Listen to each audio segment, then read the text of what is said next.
오늘 제가 형통하게 하는 축복이라고 제목을 잡았습니다. 성경에 나오는 인물은 두 가지 역할을 하는데, 하나는 그리스도를 나타내는 모형의 역할을 하고, 동시에 우리가 살아가야 되는 모델의 역할을 합니다. 특별히 요셉은 하나님이 함께해서 하나님께 완전히 꽉 붙잡힌 사람이죠. 그래서 요셉의 생애는 정말 하나님이 원하는 뜻이 무엇인가를 우리에게 그대로 보여주는 모델이 되고 있어요. 그래서 오늘 하나님께 완전히 붙잡혀져서 이 땅에 살아가는 이 요셉을 통해서 하나님이 우리에게 원하시는 것이 무엇인가, 하나님은 우리 가운데 어떻게 일하시는가 하는 것을 생각해 보려고 합니다. 첫째로, 하나님이 함께 하시면 일을 잘하는 축복을 주신다는 것을 알 수 있어요. 오늘 본문에 반복되는 것이 형통하다는, 하나님이, 여호와 하나님이 함께해서 2절에 보면은 그가 형통한 자가 되었다. 3절에는 범사에 형통하게 하심을 보았다, 이렇게 되어 있습니다. 3절 하반절을 같이 한번 보겠습니다. 시작. 여호와께서 그의 범사에 형통하게 하심을 보았더라. 네. 원문의 의미로 좀 더 가깝게 직역을 하면 그가 하는 모든 일마다 그의 손을 형통하게 하셨다, 이거예요. 오늘 한글 성경에는 번역을 안 했어요. 손을 번역을 안 했는데, 그러니까 요셉의 손에 맡겨진 일을 하나님은 다 형통하게 했다, 그런 의미죠. 그야말로 마이다스의 손이에요. 뭐 그 손이 닿으면 아무리 어려운 일도 꼬인 일도 다 되는 것입니다. 회사로 치면은 직원이 한 명 들어왔는데 뭐 그에게 맡긴 일은 척척 잘 해낼 뿐 아니라 풀리지 않던 문제도 다 풀어내는 그런 존재라는 것이죠. 그러니까 하나님이 함께할 때 그에게 나타나는 축복이 뭐냐? 그에게 맡겨진 일을 잘 해낸다, 일을 잘하더라 라고 하는 것입니다. 그러다 보니까 요셉이 보디발의 눈에, 그 집의 주인인 보디발의 눈에 띄었어요. 3절을 다 같이 봅니다. 시작. 그의 주인이 여호와께서 그와 함께 하심을 보며 또 여호와께서 그의 범사에 형통하게 하심을 보았더라. 네, 여기 지금 주인이 보았습니다. 여호와께서 함께 하니까 범사에 형통하게 하시는 것을 보았습니다. 여러분, 하나님께서 함께 한다는 것이 그냥 뭐 심리적인 느낌이나 또는 뭐 영적인 어떤 체험 정도가 아니라 주변에 있는 사람이 객관적으로 아는 거예요. 아, 저 사람에게 하나님이 함께 하시는구나. 그래서 어떤 일이 일어났다는 거, 그의 손에 주어진 일이 다 형통하게 되는 것을 주인이 본 것입니다. 그래서 4절에 이렇게 되어 있어요. 요셉이 그의 주인에게 은혜를 입어. 여기 은혜를 입었다는 말도 직역을 하면 그의 눈들 안에서 은혜를 발견했다는 것입니다. 그러니까 보디발이 요셉이 일을 잘하고 맡겨진 일마다 척척 해내는 것을 보았잖아요. 그러고 나서 눈빛이 달라진 것입니다. 그를 바라보는 눈빛이 신뢰와 호의로 또 존귀하게 보았다는 것이죠. 그래서 보디발이 요셉을 중용했다는 것입니다. 오늘 이 본문을 유심히 보면은 요셉이 한 단계씩 승진하고 있는 것을 알 수 있어요. 자, 먼저 3절에 보시면 같이 봅니다. 시작. 그가 형통한 자가 되어 그의 주인 애굽 사람의 집에 있으니. 네, 여기 보면 집에 있으니 이렇게 되어 있죠. 그가 노예로 팔려가서 들이나 밭에 가서 중노동을 하는 것이 아니라 보디발의 집안에서 가사 업무에 종사하게 되었다는 것입니다. 자, 그 다음에 4절을 보시면은 요셉이 그의 주인에게 은혜를 입어 섬김에 이렇게 되어 있습니다. 여기 섬김에라고 하는 이 단어, 이 히브리어 샤라트라고 하는 이 단어는 그냥 일반적인 섬긴다는 의미가 아니라 중요한 인물이나 통치자나 하나님을 섬길 때 쓰는 말입니다. 그러니까 요셉의 업무가 가사의 잡일에서 시위대장 보디발을 개인적으로 수종드는 일로 바뀐 것이죠. 그러니까 그가 마음에 드니까 그를 더 가까이 중용했다는 것입니다. 그 다음에 어떻게 했느냐? 그가 가정총무가 됐다는 것입니다. 같이 보겠습니다. 시작. 그가 요셉을 가정총무로 삼고 자기의 소유를 다 그의 손에 위탁하니. 그렇습니다. 가정총무로 해서 모든 것을 다 그의 손에 맡겼습니다. 여러분, 여기서는 아주 간단하게 기록을 하고 있지만 이 몇 절 사이에 많은 세월이 흘렀습니다. 요셉이 17살에 애굽으로 팔려갔죠. 그리고 30살에 국무총리가 되었습니다. 감옥에서 한 2, 3년 정도 세월을 지났다고 보면 요셉이 보디발의 집에 약 10년 정도 있었을 것으로 생각됩니다. 그 가정총무가 된 것은 아마도 한 7년, 8년 정도의 세월이 흐른 뒤였을 것 같아요. 그러니까 그런 세월이 흐르는 동안에 요셉은 보디발의 인정을 받았어요.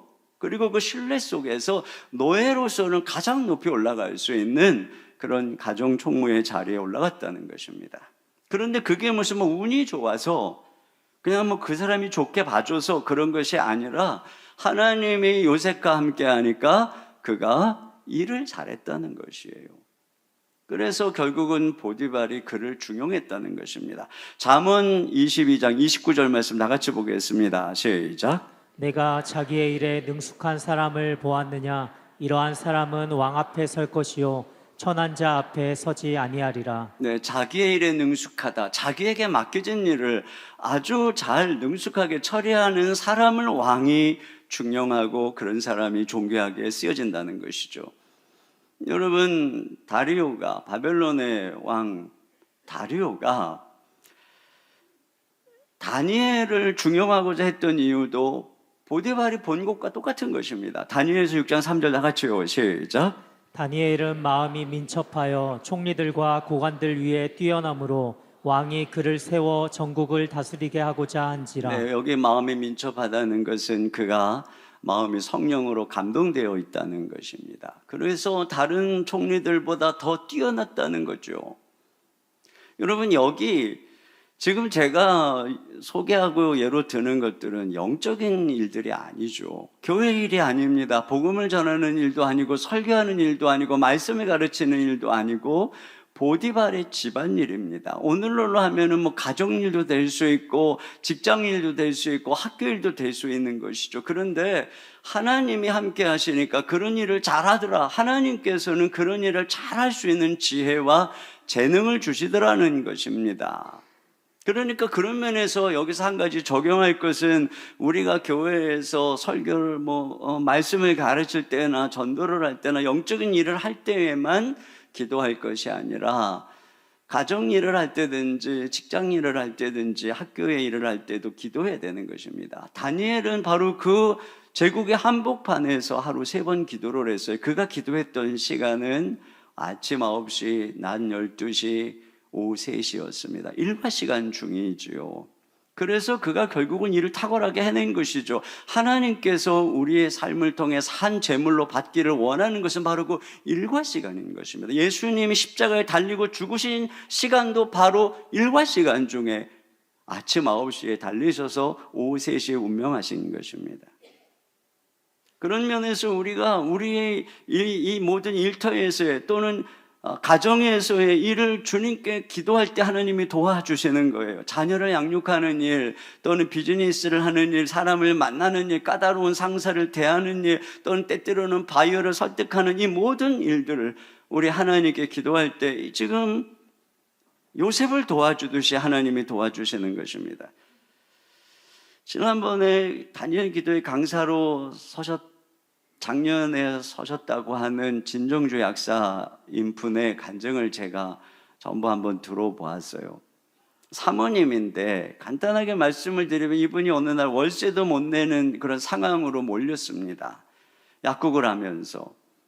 그러다가 어느 날 어느 목사님이 너는 지금 기도도 안 하면서 내 믿음이 어디 있느냐라고 하는 그 말씀이 마음에 깊이 새겨지면서 본인이 이제 약국 조제실에 방석을 펴놓고 매일 기도를 하기 시작한 것입니다.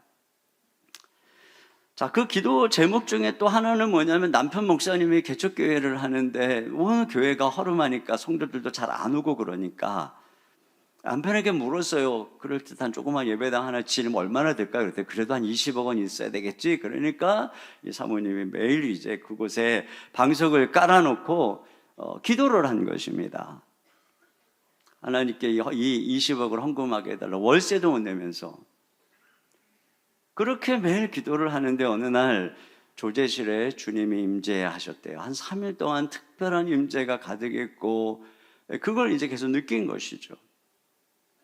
그때 그런 마음이 들었대요. 하나님 기가 막힌, 제가 약사니까 기가 막힌 처방전 하나 주세요. 자, 이런 그 생각이 들었지만 차마 그런 말을 못하고 있는데 이미 마음속에 주님은 다 알고 계신다. 이런 생각이 들었고 계속 그렇게 눈물만 흘렸다고 합니다. 그러다가 조금 시간이 며칠 지나서 한 가지 일이 생각이 났는데 자기가 언젠가 협심증 환자가 찾아와가지고 그 생약으로 노폐물 치료해주는 그 약 있지 않냐고 그거 좀 조제해달라고 내가 지금 스텐트 수술 여러 번 받았는데 또다시 지금 숨이 답답하고 그런데 수술 받기 싫으니까 그 약 달라고 그러더래. 그래서 아니 지금 협심증 심장 환자가 약국에서 이제 약 달라고 하는 게 어디냐고 안 된다고 그러는데 하도 간청을 해가지고 이틀분만 주었답니다. 그랬더니 그것을 이제 가가지고 2개를 먹었는데 막 이제 밤새 토하고 시달렸다는 거예요.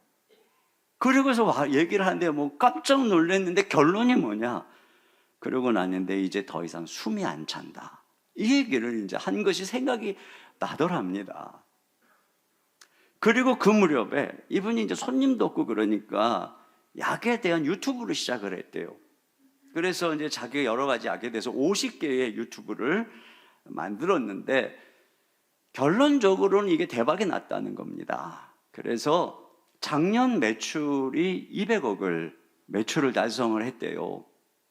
월세도 못 내던 분이 그러면서 엄청나게 선교 사역을 하고 있는 바로 그런 간증을 들어서 제가 그걸 들으면서 야 정말 우리 하나님께서 이렇게 모든 우리 일터에서 하나님께 간구하고 기도할 때 하나님이 이런 형통한 은혜를 주시는구나 하는 것을 우리가 발견하게 되는 것입니다. 두 번째 교훈은 뭐냐면 하나님은 교회 밖의 일에 대해서도 동일하게 함께 하신다라고 하는 것입니다. 지금 이 요셉에게서 일어난 일은 하나님의 백성인 이 공동체 이스라엘 바깥에서 이게 애굽 땅에서 일어난 일이죠. 그가 거기에 포로로 잡혀가서 보디발의 집에서 그를 위해서 일을 하는데 하나님이 함께 하신 것입니다. 그래서 결과적으로 보디발의 집이 복을 받은 것입니다. 그 다음에는 또 이제 감옥에 들어가잖아요. 근데 거기서도 함께 하십니다. 그래서 거기서 모든 이 전역에게 은혜를 있게 하시고 거기서 하는 일이 다 형통하게 하시는 것을 또 알 수가 있습니다. 나중에는 그가 국무총리가 돼서 애굽의 바로를 또 형통하게 하는 것이죠. 애굽과 온 세상을 7년 가뭄에서 구원해내는 바로 그런 일을 형통하게 처리하게 됩니다. 하나님께서 요셉과 함께 하심으로써 지금 이 세상 속에서 일을 잘하도록 함께 해 주시는 거죠. 여러분 야곱이 하나님이 함께 함으로써 라반 삼촌 집에서 함께 했고 거기서 또 라반이 복을 받게 하셨습니다.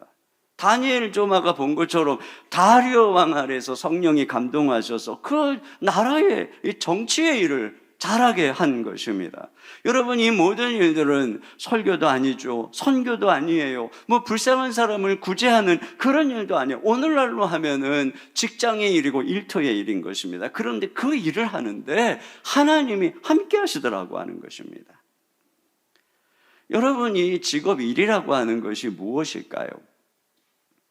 이 일은 바로 이 세상을 창조하신 하나님의 형상의 일부입니다. 왜냐하면 창세기를 보세요. 하나님은 천지를 창조하시는 일하시는 분입니다. 그리고 하나님께서 인간을 창조하시고 복을 주시며 맡긴 게 일입니다. 너희는 다스리고 경작해라, 생육하고 정복해라, 이렇게 말씀하셨습니다. 그러니까 타락해서 일을 하게 된 것이 아니라, 일이라고 하는 것은 하나님의 형상의 일부인 것이죠. 그래서 우리가 일을 할 때에 비로소 우리의 존재감을 갖게 되는 것이에요. 그 내가 일을 통해서 하나님이 나를 왜 이 세상에 보냈는지, 나를 지으신 목적과 내 존재의 가치를 일을 통해서 깨닫게 되는 것입니다. 또 일이라고 하는 것은 사회 존속수단인 것입니다. 여러분, 우리가 일을 통해서 가정이든지 한 지역이든지 나라든지 사회든지 각자가 재능을 가지고 일을 하면서 서로에게 유익을 주면서 한 사회가 존속하게 되는 것입니다. 예를 들어서 우리가 빵 하나를 사 먹으려고 해도요, 여러분, 먼저 농사를 지어야 되잖아요. 그래서 곡식을 키워야 돼요. 그러려면은 밭 가는 뭐 도구나 또 쟁기나 아니면 트랙터나 이런 것이 필요한데, 이걸 만드는 사람이 있어야 되고, 이걸 만들려면 또 만드는 공장도 있어야 되고, 거기서 일하는 사람도 있어야 되는 것이죠. 그래서 다 잘하면은 그것을 수확을 해가지고 공장으로 운반하는 차량이 있어야 되는데, 그러려면 차 만드는 공장이 있어야 되고, 또 그러려면 차가 다니는 길이 있어야 되는데 누군가 또 길을 닦아야 되는 것이고, 그러려면 또 그 도로를 계획하는 공무원도 있어야 되고, 재정을 마련하는 지자체도 있어야 되고, 그리고 가져가서 공장에 가면 공장에서 그 밀가루를 빵으로 만드는 사람도 있어야 되고, 기계도 있어야 되고, 기계를 만드는 또 공장들도 있어야 되고, 또 포장하는 사람이 필요하고, 그것을 각 상점으로 배달하는 사람이 필요하고, 빵을 파는 가게를 또 운영하는 사람이 필요한, 거기서 일하는 사람이 필요한 것이고, 그러니까 우리가 빵을 하나 사 먹으려고 그래도, 여러분, 이런 사회적으로 누군가가 다 자신의 재능을 통해서 일하지만 빵 하나도 못 사 먹는 것입니다. 이와 같이 우리는 서로의 재능으로 일을 하면서 한 공동체를 이루어 사회가 존속되는 것이죠. 그러므로 하나님께서는 우리를 이 세상으로 보낼 때에 이 시대 속에 꼭 필요한 재능, 사회의 한 구성원으로서의 필요한 재능을 주시는 것입니다. 마치 우리가 영적으로 거듭날 때에 교회의 그리스도의 몸 안에서의 각각의 은사를 주시는 것처럼, 우리가 처음 이 세상에 태어날 때에도 이 사회의 한 구성원으로서의 재능을, 이 시대에 꼭 필요한 재능을 우리에게 주시는 거고, 그것을 통해서 이 사회에 기여하게 하는 것이에요. 오늘 그것을 요셉에게서 보는 것이죠. 그에게는 다스림의 재능이 있었고, 그것을 통해서 그 시대 속에서 역할을 하고 있는 것을 보게 되는 것이에요. 고린도전서 7장 17절 다 같이 보겠습니다. 시작. 오직 주께서 각 사람에게 나눠주신 대로 하나님이 각 사람을 부르신 그대로 행하라. 내가 모든 교회에서 이와 같이 명하노라. 여기 각 사람에게 나눠주신 대로, 각 사람을 부르신 그대로라고 하는 것은 예수님을 믿기 전에, 자, 이 뒤에 문맥을 보면 어떤 사람은 할례자였고, 어떤 사람은 무할례자였고, 어떤 사람은 종이었고, 어떤 사람은 자유자였고, 어떤 사람은 결혼을 했고, 어떤 사람은 안 했단 말이죠. 그런데 너희가 예수님을 믿었다고 해가지고 천국의 소망을 가진다고 해서 이 세상 일을 안 하고 나 이제 교회 일만 해야지, 전도만 해야지, 기도만 해야지, 그러는 것이 아니라는 것입니다. 너희가 부름받은, 하나님이 각 사람에게 나누어 주신 그 부르심 그대로 행하라는 것입니다. 그 자리에 있으라고 하는 것입니다. 여러분, 우리가 하늘 시민의 소속입니다. 그러나 여전히 몸을 입고 있는 우리는 이 땅, 이 나라, 이 공동체의 소속입니다. 그러면 우리가 이 사회 속에, 한 공동체 속에 존재하는 방법이 무엇일까요? 그게 일인 것입니다. 그게 직업인 것입니다. 그것을 통해서 다른 사람들에게 유익을 줄 때 비로소 우리는 공동체의 한 부분이 되고 유용한 존재로서 뿌리를 내리는 것입니다. 하나님께서는 바로 그 일터에서 우리와 함께 해주신다고 말씀하고 있는 것이에요. 여러분, 일은 참으로 이렇게 중요한 것임에도 불구하고 인간이 타락함으로써 우리는 일하지 않으면 먹고 살 수 없는, 땀 흘리지 않으면 안 되고 가시원건키가 나는 이런 세상에 사는 것이에요. 그러다 보니 우리는 때때로는 가기 싫어도 억지로 일터에 가야 됩니다. 아파도 가야 됩니다. 집안에 있는 주부도 마찬가지입니다. 산더미 같은 집안일 해도 표적도 안 나고 집에서 뭐 했냐 뭐 이름에도 불구하고 또 막 해야 됩니다. 애들 키우는 게 얼마나 어렵습니까? 남편들이 직장 가서 일하는 것보다 애들 키우는 게 훨씬 어려운 것입니다. 그런데 그런 일들을 때때로는 힘들어서 지쳐서 하기 싫어도 해야 됩니다. 아이들 하루 세끼 꼬박꼬박 먹이면서 해야 됩니다. 이게 바로 타락 이후에 나타나는 이 일의 수동성입니다. 해야만 하는 거죠. 여러분, 여기 요셉이 사람들의 손에 이끌려서 사고 팔리는 것을 보세요. 한번 1절을 같이 보겠습니다. 시작. 요셉이 이끌려 애굽에 내려가매 바로의 신하 친위대장 애굽 사람 보디발이 그를 그리로 데려간 이스마엘 사람의 손에서 요셉을 산이라. 네, 보세요. 이 이익을 추구하는 인생들의 사고 파는 구조 속에 지금 요셉이 끌려가고 있어요. 스스로 뭘 할 수 있는 게 아무것도 없습니다. 수동적으로 타인의 명령에 의해서 살아가야 되는 신세로 전락했습니다. 근데 이것을 제가 묵상하면서 이것이 오늘 이 시대를 살아가는 우리 직장 생활하고 얼마나 비슷한가 하는 생각이 듭니다. 우리도 월급에 연봉에 팔려가는 거예요. 가기 싫어도 가족을 부양해야 되니까, 자녀 공부시켜야 되니까, 먹고 살아야 되니까 거기 가서 자유를 반납하고 윗사람의 명령을 받으며 그렇게 살아가는 모습을 생각해 보면 여기 지금 요셉과 다른 게 하나도 없습니다. 그런데 보세요. 이러한 요셉의 삶에 하나님의 섭리가 함께하는 것을 보게 됩니다. 형들의 미움도 이스마엘 상인들의 비윤리적인 인신매매도 이익과 거래도 다 지금 보니까 하나님의 뜻을 수정들고 있어요. 인간들이 자기 마음대로 하는 것 같지만 그보다 위에 하나님이 계세요. 형들 위에, 이스마엘 사람들 위에, 그리고 이 집주인 보디발 위에 주님이 계셔서 모든 것을 섭리적으로 다스리고 있는 것을 우리가 보게 됩니다. 그러니까 요셉이 팔렸지만 여전히 하나님이 요셉의 주인인 것이죠. 세상의 상전 아래 있는 것 같지만 사실은 하나님이 상전인 것입니다. 사람들의 이익을 위해 일하고 있는 것 같지만 궁극적으로 하나님의 일을 하고 있는 것이죠. 이것을 우리가 지금 요셉에게서 발견하게 되는 것입니다. 그래서 성경이 뭐라고 하는가 보세요. 골로새서 3장 22절로 4장 1절까지 우리가 한 목소리로 읽겠습니다. 시작. 종들아, 모든 일에 육신의 상전들에게 순종하되 사람을 기쁘게 하는 자와 같이 눈가림만 하지 말고 오직 주를 두려워하여 성실한 마음으로 하라. 무슨 일을 하든지 마음을 다하여 주께 하듯 하고 사람에게 하듯 하지 말라. 이는 기업의 상을 주께 받을 줄 아나니 너희는 주 그리스도를 섬기느니라. 상전들아, 의와 공평을 종들에게 베풀지니 너희에게도 하늘의 상전이 계심을 알지어다. 그렇습니다. 그러니까 우리가 일하고 있는 일터의 주인이 하나님이시라는 거예요. 그러니까 우리는 동일한 하나님을 일터에서 섬기고 있는 것입니다. 그리고 그 하나님이 우리와 함께하는 것이죠. 팀 켈러가 일과 영성이라고 하는 책에서 참 통찰력 있는 이야기를 했어요. 성경이 이신칭의의 교리를 아시죠? 믿음으로 의롭다함을 받는다는 것입니다. 어떤 종교적인 행위나 인간의 공로로 우리가 하나님 앞에 의롭다 이렇게 인정받는 것이 아니라 우리 위해 십자가에 피 흘려 죽으신 예수님을 믿음으로만 우리가 의롭다함을 받는다는 것이에요. 그러니까 여기서 제가 목사로서 성직을 수행한다고 더 의로워지는 것도 아니고 여러분이 세상 직장에서 일한다고 해서 덜 의로운 것도 아니라는 것이에요.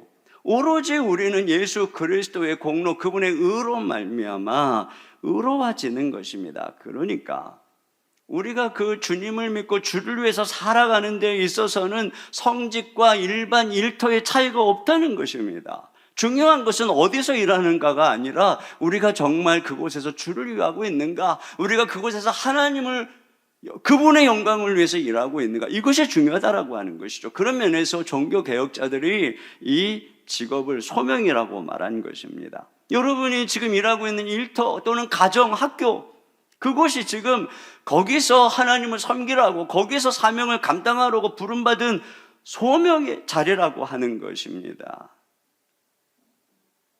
그러므로 여러분, 우리가 교회 일을 하는 만큼 직장 일을 하는 데 있어서도 성령 충만해야 되는 것입니다. 왜냐하면 우리는 그 일을 통해서 하나님을 섬기고 있는 것이기 때문에 그렇습니다. 여러분, 세상 사람들은요, 성령 충만하기는 그냥 막 범죄를 하고 죄를 지으면서도 일을 잘합니다. 그런 사람들이 있잖아요. 주변에 보면 온갖 정말 부정적인 일들을 다 저지르면서도 또 뭐 그냥 하여튼 여러 가지 뭐 겉모술수 해가지고 일 잘하는 사람들이 있습니다. 그런데 여러분, 우리 신자는 교회에서의 영적인 일이나 세상에서의 직장의 일이나 다 소명이고 하나님을 섬기는 일이기 때문에 하나님과 관계가 안 되면 일이 안 됩니다. 자, 기도하거나 말씀을 묵상하거나 가르치거나 설교하거나 하는 일은 정말 하나님과의 관계가 영적으로 단절되어 있으면 하늘 문이 닫히기 때문에 안 됩니다. 하늘이 안 열리죠. 그런데 신자에게서 직장인도 똑같은 것입니다. 하나님과의 관계가 올바르지 않으면 일이 안 되는 거예요. 지금 요셉에게 하나님이 그 손에 모든 일을 형통하게 하시는 그런 일들이 안 일어나는 것입니다. 안 믿는 다른 사람들은 잘도 되는데 우리는 안 되는 거예요. 여러분, 오늘 이 요셉에게서 이 보디발이 본 게 무엇인지 보세요. 자, 3절을 한 번 더 보겠습니다. 시작. 그의 주인이 여호와께서 그와 함께 하심을 보며 또 여호와께서 그의 범사에 형통하게 하심을 보았더라. 네, 지금 여기를 보시면 요셉이 일을 잘하는 것을 보기 전에 먼저 뭐를 봤다 그러냐면 여호와께서 그와 함께 하심을 그 주인이 보았다는 것입니다. 이게 무슨 보디발이 갑자기 영안이 열려가지고 야, 저 친구에게는 뭐 주의 성령이 함께 임하고 있구나 이렇게 봤다는 것이 아니죠. 어떤 한 사람이 늘 성령으로 감동하고 하나님이 함께하고 동행한다면 그건 일방적인 것이 아닙니다. 그만큼 우리 편에서 거룩하신 하나님과 동행하는 경건이, 성품이, 마음이 준비되어 있어야만 가능한 것이죠. 보디발은 그것을 본 것입니다. 요셉에게서 하나님을 닮은 거룩한 모습, 그분 앞에서 살아가는 모습, 그분을 경외하는 모습, 그래서 사람 앞에 눈가림하지 않고 사람이 있든 없든 하나님 앞에서 거룩하게, 정결하게, 경건하게, 충성되이 정직하게 살아가는 바로 그 모습을 본 것이죠. 그러니까 그가 일만 잘한 게 아니라는 것입니다. 뭘 본 것입니까? 하나님과 동행하며 경건하고 거룩하게 살아가는 바로 그 모습을 보여주고 있는 거죠. 그것이 바로 우리 신자의 모습이고 거기서부터 하나님께서 그 일도 형통하게 잘하게 해주시다라고 하는 것입니다. 더 나아가서 이러한 경건과 성품은 일을 잘하는 것만큼이나 아니 더 중요한 것입니다. 여러분, 일 잘한다고 다 중요한 일 맡깁니까? 이 세상에서 유능한 사람은 찾기 쉽지만 정직한 사람, 신뢰할 만한 사람을 찾기는 어렵습니다. 그런데 하나님이 함께하는 사람의 특징이 무엇입니까? 인테그리티입니다. 인테그리티. 그의 정직함, 그를 믿을 수 있어요. 신뢰할 수 있는 바로 그러한 성품인 것이죠. 부정과 불의가 없어요. 앞가지가 다르지 않아요. 이것이 바로 요셉이 중요하게, 이런 요셉에게 그러니까 이 보디발이 모든 걸 다 맡겼다고 그랬잖아요. 다리오가 다니엘을 중용한 이유도 똑같습니다.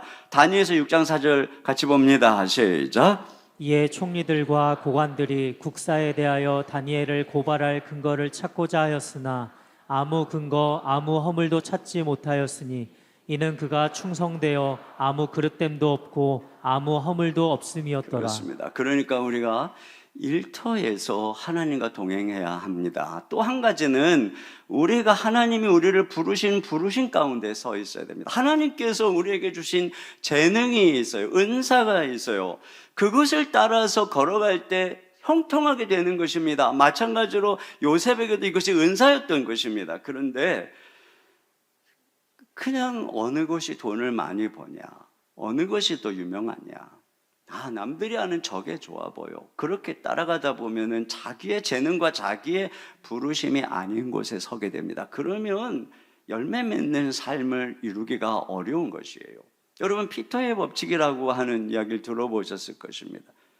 수직적인 구조에서 직무 수행 능력이 부족한데도 시간이 되면 관리자로 올라가 가지고 굉장히 그 어려움을 당하는 바로 그걸 가리키는 것이죠. 예를 들어 가지고 어느 교사가 정말 잘 가르치는 은사가 있어요. 학생들에게 인기도 좋아요. 그런데 세월이 지나면서 근데 이분에게는 행정의 은사, 다스림의 은사가 전혀 없는 거예요. 그런데 시간이 지나서 그가 교감의 자격을 얻게 되고 교감이 됩니다. 그러니까 그가 맡은 일들, 그는 가르치는 일을 잘하는데 일을 하다가 보니까 엉망이 돼버리고 문제가 생기고 불명예 퇴직을 하게 되는 것입니다. 근데 여러분 직장에서 이런 일들이 얼마나 많이 일어나는지 몰라요. 모든 걸 다 이렇게 하이라키 수직적으로 세워놓고 사람들을 줄 세우기를 하니까 은사를 따라서 수평적으로 배치를 하지 않고 말이죠.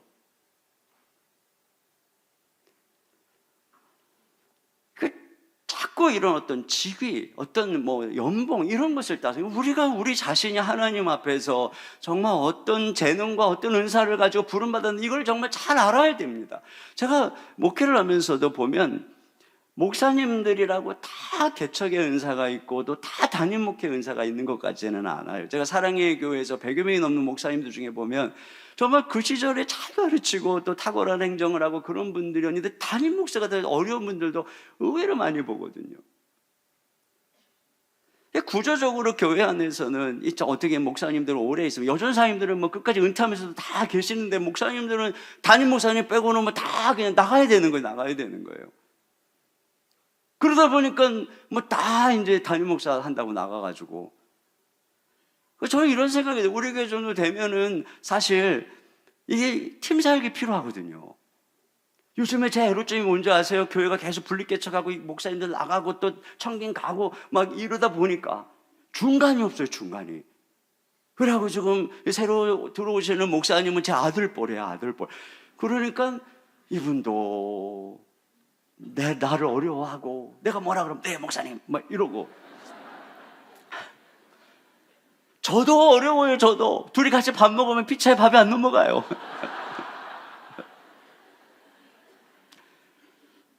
그게 진짜 아주 딜레마입니다. 들은 생각이 그거예요. 그냥 우리 부목사님들도 담임 목사랑 똑같이 그냥 은퇴하면 좀 생활비 책임도 주고 교회가 말이죠. 그렇게 해서 은사를 따라서 협력하면 이렇게 가는 것이 앞으로 가야 될 길이 아닌가 이런 생각이 들어요. 어쨌든 중요한 게 뭐냐면 자꾸 더 올라가려고 그러고 더 월급 많은 거 이런 것이 아니라 내 재능과 내 부르심 그 자리에서 매매는 것이 참 중요하다는 것입니다. 세 번째로 하나님께서는 우리와 함께 하셔서 우리가 세상에 축복이 되게 하신다는 것입니다. 여기 요셉으로 인해서 보디발이 복을 받아요. 여러분 여기 2절 하반절을 같이 한번 보겠습니다. 시작. 그가 형통한 자가 되어 그의 주인 애굽 사람의 집에 있으니. 여기 형통한 자라고 하는 이 단어가 히브리 이 단어의 문법상 사역형입니다. 사역형이라고 하는 것은 그가 형통하게 하는 자라는 거예요. 형통하게 하는 자. 이 형통하다라고 하는 단어 영어로 프로스퍼로 번역을 해요. 번영하다. 그러니까 요셉은 그 보디발의 집에서 번영하게 하는 자로 있었다는 것입니다. 그의 주인의 집이 번영하게 하는 자, 그의 주인이 잘되게 하는 자, 이것이 요셉이었다는 거예요. 이것이 하나님께서 우리와 함께하는 목적이라고 하는 것입니다. 그래서 결과적으로 어떻게 됐다고 말하는가 보세요. 5절을 다 같이 봅니다. 시작. 그가 요셉에게 자기의 집과 그의 모든 소유물을 주관하게 한 때부터 여호와께서 요셉을 위하여 그 애굽 사람의 집에 복을 내리심으로 여호와의 복이 그의 집과 밭에 있는 모든 소유에 미친지라. 네, 그래서 그 요셉에게 다 맡깁니다. 그랬더니 하나님이 애굽 사람의 집에 복을 내리기 시작하는 거예요. 모든 요셉이 맡은 영역 안에 있는 집안과 밭의 모든 소출에 수익이 늘어나고 소출이 풍성해지도록 하나님이 복을 내리시는 것을 알 수 있습니다.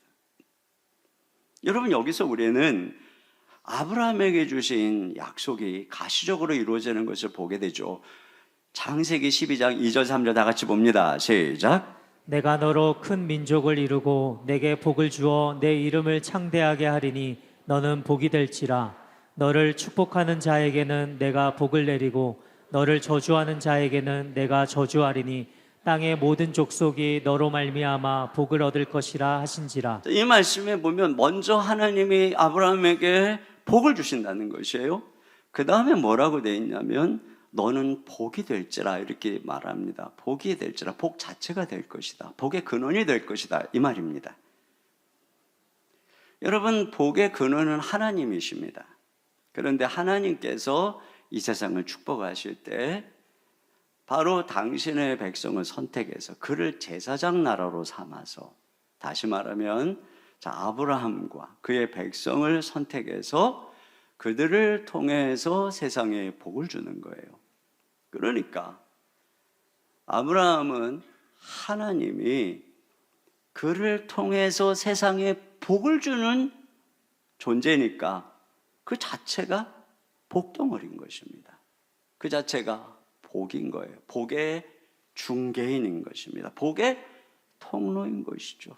복의 샘이 솟는 존재인 것입니다. 그러므로 이 아브라함을 축복하면 내가 그에게 복을 내리겠다 이렇게 얘기를 하잖아요. 지금 그 복을 보디발이 받고 있는 것입니다. 이 요셉이 누구라 그랬어요? 형통케 하는 사람, 복을 받게 하는 사람. 그걸 보디발이 본 것입니다. 그래서 어떻게 했어요? 그에게 집안일을 다 맡겼어요. 그를 축복하고 선대한 것이죠. 그랬더니 그가 복의 통로잖아요. 복의 근원이잖아요. 그의 손이 닿고 그의 관할 영역이 있는 곳마다 다 복이 임하더라는 것입니다. 반대로 그를 저주한다는 건 무엇입니까? 그를 쫓아버리고 저주하고, 그러면 그는 복의 근원이고 통로니까 저주가 임한다는 것입니다. 이거죠. 여러분, 여기서 우리는 신자의 정체성을 보게 됩니다. 세상을 살아가는 신자의 정체성. 그건 바로 복의 통로요, 복의 중개자가 되는 것입니다. 우리를 통해서 세상이 하나님의 복을 받게 하는 것입니다. 이것이 우리가 이 세상에 존재하는 방식입니다. 야곱 때문에 라반이 복을 받고, 요셉 때문에 보디발이 복을 받고, 또 뒤에 보면 그가 만나는 죄수도 복을 받고, 바로도 복을 받고, 온 애굽 땅이 복을 받습니다. 오늘 하나님께서 요셉과 함께 하시고 요셉을 전적으로 붙잡아서 그를 사용하시면서 우리에게 보여주는 메시지인 것입니다. 우리를 바로 요셉처럼 이 세상에 축복이 되는 존재로 불렀다는 거예요. 우리 때문에 사람들이 복을 받도록, 이것이 우리가 이 세상에서 존귀케 되고 가치 있게 여겨지는 요셉처럼 귀중한 인물이 되는 방법이라고 하는 것입니다.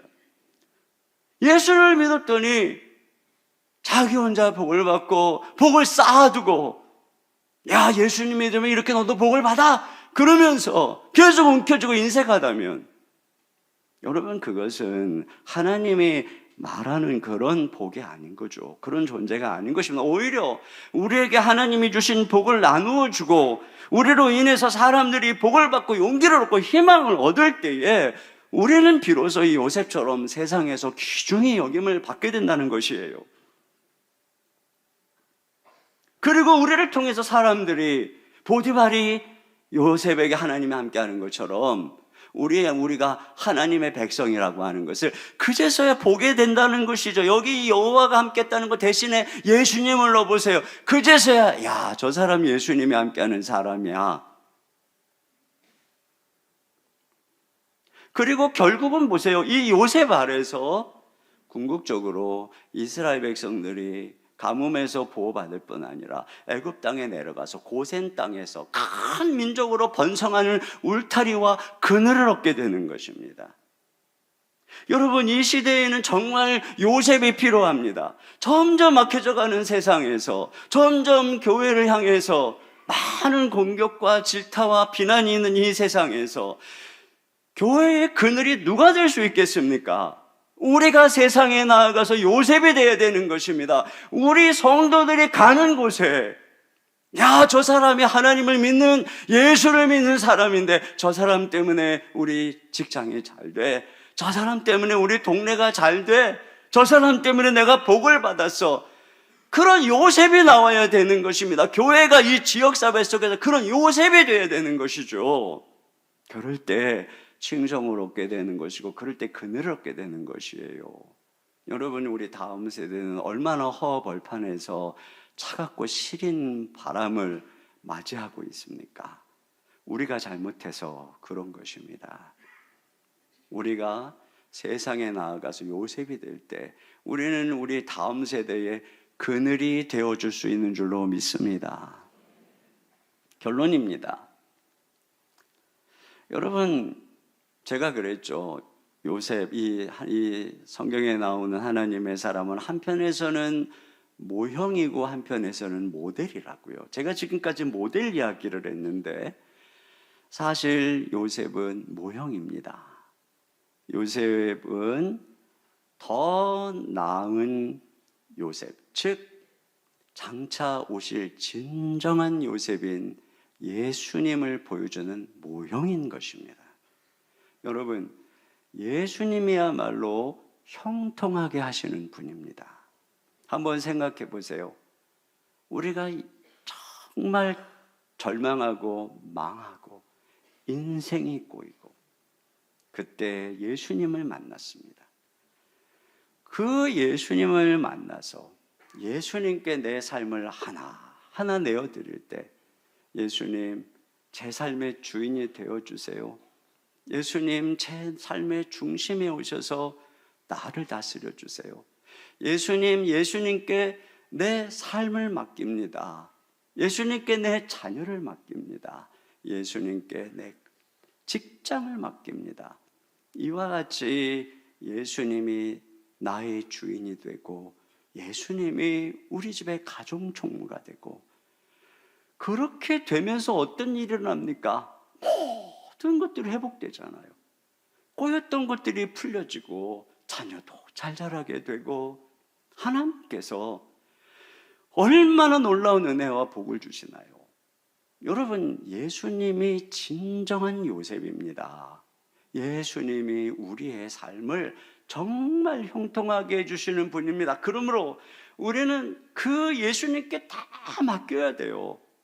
보디발이 맡기니까 그 맡긴 다음에 모든 것들이 엄청나게 형통하고 하나님이 복을 내린 것처럼, 우리가 진정한 요셉이신 예수님께 우리의 모든 삶을 다 맡길 때 우리에게 복이 임하게 되는 줄로 믿습니다. 이렇게 요셉은 예수님을 가리키는 모형입니다. 그런데 여러분, 동시에 그 예수님 안에서, 자, 요셉이신, 우리의 진정한 요셉이신 예수님 안에서 우리가 복을 받고 복을 누리고 하나님이 우리의 모든 삶을 형통케 하는 복된 삶을 살아가는 우리에게 주님께서는 다시 이 요셉을 우리가 이 세상을 살아갈 모델로 보게 하는 것입니다. 여러분, 우리는 성경을 처음부터 바로 요셉이라고 하는 모델로 갈 수가 없어요. 우리는 그렇게 살아갈 힘과 자원이 없어요. 그런데 이 요셉을 통해서 우리의 주요 구원자요, 진정한 복의 근원이 되시는 예수님을 바라보게 되고, 그 예수님 안에서 그분이 주인된 삶을 살아가는 우리들은 비로소 이 땅에서 사람들을 축복하는 삶, 힘들어하는 사람들을 격려하는 삶, 세상에 희망을 주는 삶, 그래서 모든 우리 성도들이 들어가면 사회가 다시 살아나고, 어려웠던 직장도 다시 살아나고, 가정을 다시 꽃피우고 이런 일들이 일어나게 되는 거예요. 이렇게 하나님께서 우리를 부르신 것입니다. 사랑하는 성도 여러분, 날마다 그리스도와 동행하면서 복된 여러분 되시고, 더 나아가서 다른 사람들을 형통하게 하는 복의 통로가 되는 인생을 살아가는 저와 여러분 되시기를 주님의 이름으로 축원합니다. 우리 시간에 같이 함께 찬양 드리겠습니다. 행복이라고 하는 찬양을 함께 드렸으면 좋겠어요. 우리가 화려하지 않고 또 가진 것 없고 눈물 날 일도 많고 억울한 일 많아도 그래도 하나님 주님과 동행하며 정결하게 살며 감사하며 나눠주는 삶, 여기에 진정한 행복이 있어요. 우리 같이 찬양하겠습니다.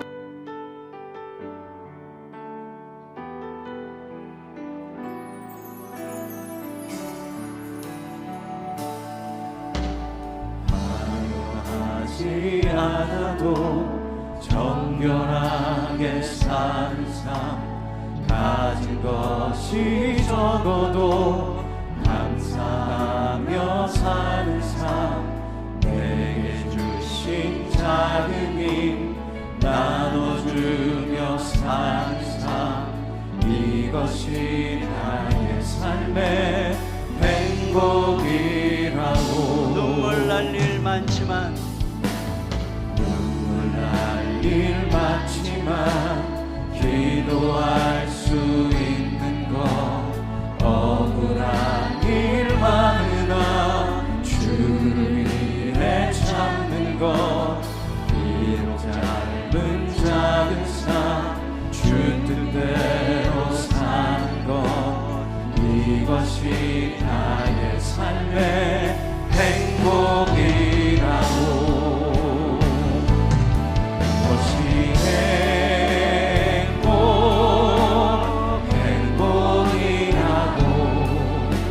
세상은 알 수 없는 하나님 선물, 이것이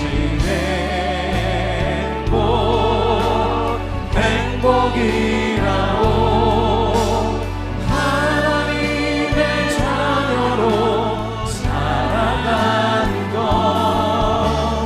이것이 행복이라고. 우리 형제님들만 일절하겠습니다. 화려하지 않아 하지 않아도 정결하게 사는 삶, 가진 것이 적어도 감사하며 사는 삶, 내게 주신 작은 힘 나눠주며 사는 삶, 이것이 나의 삶의 행복이라고. 자매님들이 찬양합니다. 눈물 날 일 많지만 기도할 수 있는 것, 억울한 일 많으나 주를 위해 찾는 것, 비록 짧은 작은 삶 주 뜻대로 사는 것, 이것이 나의 삶의 행복이. 우리 다 같이 찬양합니다. 이것이